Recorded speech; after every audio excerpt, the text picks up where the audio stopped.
Step 1. First, gently cleanse your face with a mild cleanser to remove dirt, oil, and makeup buildup. Step 2. Use lukewarm water to wet your face before applying the cleanser, ensuring even coverage. Step 3. Massage the cleanser into your skin in circular motions for about 30 to 60 seconds. Step 4. Rinse your face thoroughly with lukewarm water, making sure to remove all traces of cleanser. Step 5. Gently pat your skin dry with a soft, clean towel to avoid irritation. Step 6. Apply a gentle, hydrating moisturizer to your skin to keep it balanced and hydrated. Step 7.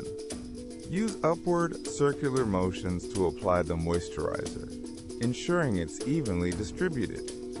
Step 8. In the morning, apply a broad-spectrum sunscreen with SPF 30 or higher to protect your skin. Step 9. Apply sunscreen liberally 15 to 20 minutes before sun exposure for optimal sun protection. Step 10.